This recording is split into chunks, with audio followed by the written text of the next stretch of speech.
যাদেরকে আল্লাহ তাআলা সম্পদ দিয়েছেন, টাকা পয়সার মালিক বানিয়েছেন, স্বাবলম্বী করেছেন, আমাদের প্রত্যেকের উপর কিন্তু এই কোরবানি করাটা ওয়াজিব।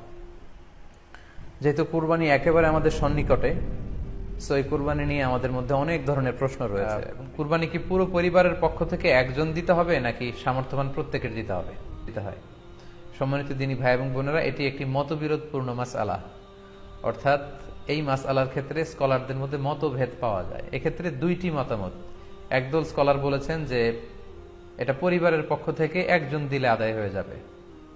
অপর মতামত হচ্ছে যে না, সামর্থ্যবান প্রত্যেকেরই দিতে হবে। আমরা দুইটি মতামত নিয়ে আলোচনা করি।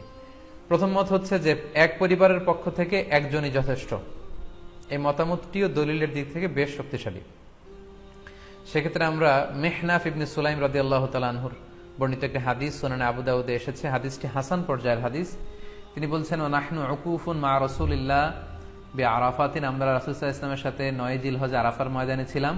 ক্বালা, তখন আল্লাহ রাসূল সাল্লাল্লাহু আলাইহি ওয়াসাল্লাম আমাদেরকে বলেছেন, ইয়া আইয়ুহান নাস, হে মানব সকল, ইন্না আলা কুল্লি আহলি বাইতিন ফি কুল্লি আমিন উদহিয়া, অর্থাৎ প্রত্যেকটি, আল্লাহ রাসূল সাল্লাল্লাহু আলাইহি ওয়াসাল্লাম বলেছেন, প্রত্যেকটি ফ্যামিলির জন্য প্রতি বছর একটি কুরবানি ওয়াজিব হয়। আমি আবার বলছি, প্রত্যেক ফ্যামিলির জন্য প্রতি বছর কুরবানি দিতে হয় কয়টি? একটি। তাহলে কুরবানি পরিবারের পক্ষ থেকে একটি দিলেই আদায় হয়ে যাবে। সুনানি তিরমিজির আরো একটি হাদিস আমরা এখানে উল্লেখ করতে পারি। এই হাদিসটি সহিহ। সাইয়েদনা আতা ইবনে ইয়াসার রাদিয়াল্লাহু তাআলা আনহু, উনি আবু আইয়ুব আল আনসারী রাদিয়াল্লাহু তাআলা আনহুকে জিজ্ঞেস করেছিলেন যে কাইফা কানাতিল উদহিয়া ফি আহদি রাসূলিল্লাহ, হে আল্লাহর নবীর সাহাবী, আল্লাহ রাসূল সাল্লাল্লাহু আলাইহি ওয়াসাল্লামের জামানাতে কুরবানি কেমন হতো, কিভাবে তারা কুরবানি দিতেন?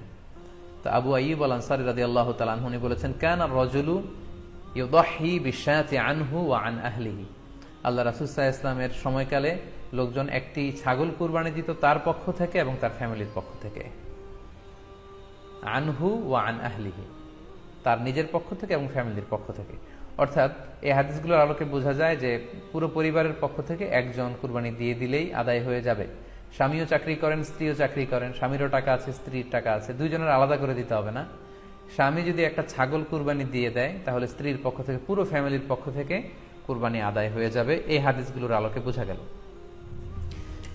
দ্বিতীয় আরেকটি মত আছে, সেই মতটি হচ্ছে প্রত্যেক সামর্থ্যবানের উপর ওয়াজিব।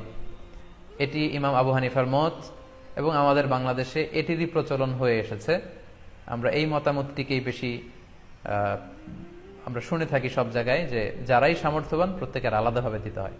স্বামী সামর্থ্যবান হলে স্বামীর দিতে হবে, স্ত্রী সামর্থ্যবান হলে স্ত্রীকে দিতে হবে, ছেলেরা হলে ছেলের দিতে হবে। এটা প্রত্যেকের আলাদাভাবে ইন্ডিভিজুয়ালি দিতে হয়।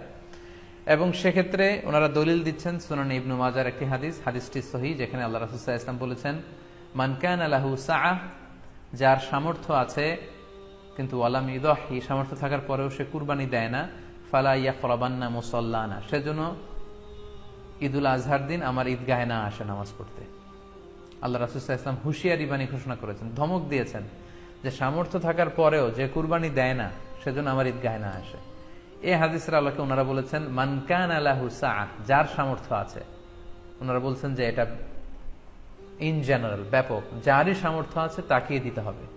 সো এখানে বাস্তবতা হচ্ছে দুই পক্ষেরই খুব ভ্যালিড দলিল আছে।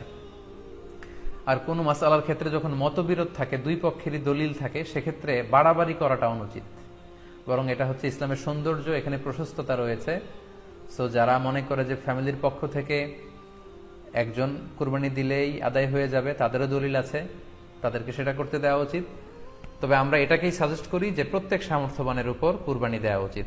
এতে করে যিনি কুরবানি দিবেন উনি সওয়াব পেয়ে উপকৃত হলেন, আবার উনি কুরবানি দেওয়ার কারণে গোশত বিতরণ করলেন, ফলে গরিবরা উপকৃত হলো। সো সামর্থ্যবান প্রত্যেকেরই উচিত বেশি বেশি কুরবানি দেয়া। আশা করি এই মাসালাটাও আপনারা